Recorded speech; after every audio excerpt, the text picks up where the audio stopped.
ទូស្ដីប្រិយមិត្តអ្នកស្នេហាវិស័យកីឡាបាល់ទាត់បើជួបគ្នាសាជាថ្មីជាមួយខ្ញុំបាទ MC កុសលក្នុងការពិភាក្សាបាល់ទាត់3គូលីកកំពូលសម្រាប់រាត្រីនេះយើងមានការប្រកួតរវាងក្រុម Tottenham Hotspur ប៉ះជាមួយនឹងក្រុម Leeds United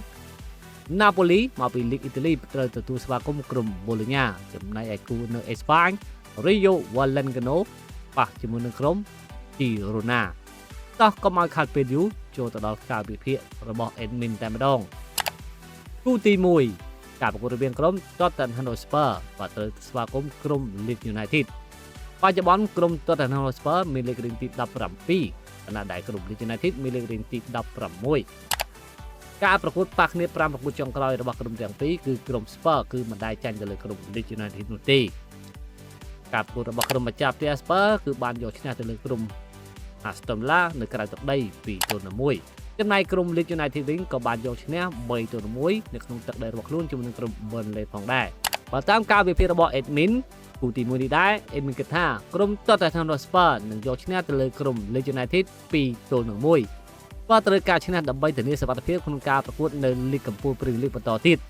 គូទី2ការប្រកួតរវាងក្រុម Napoli ត្រូវប៉ះជាមួយនឹងក្រុម Bologna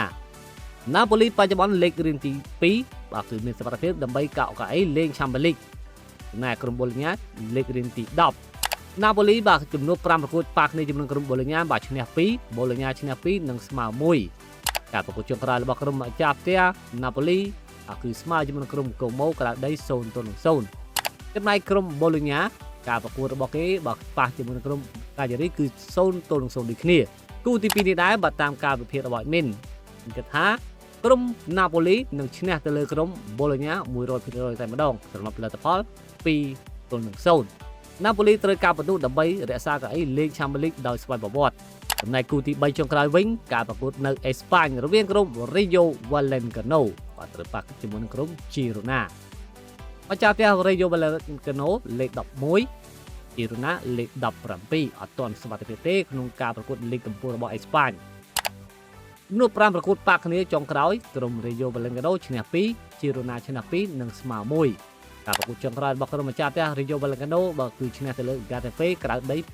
2-0ចំណែក Girona វិញក៏បានចាញ់ទៅលើក្រុម Mallorca 1-0ផងដែរនៅក្នុងទឹកដីរបស់ខ្លួនតាមការវិភាគរបស់ admin គូទី3នេះដែរ admin គិតថា Rayo Vallecano នឹងអាចយកឈ្នះបានទៅលើក្រុម Girona ដល់លទ្ធផល2-0 Rayo Vallecano នៅមានការប្រកួតវគ្គប្រៃព្រាត់ត្រូវប៉ះជាមួយក្រុម Crystal Palace នៅក្នុង Conference League បងប្អូនយល់យ៉ាងណាដែរសម្រាប់ការវិភាគ3គូរបស់ admin កុំភ្លេច comment នៅក្នុងវីដេអូនេះជួយចុច like ចុច share subscribe ដើម្បីទទួលបានវីដេអូការវិភាគបាល់ទាត់ថ្មីៗប្រចាំថ្ងៃអរគុណជួបគ្នានៅវីដេអូក្រោយ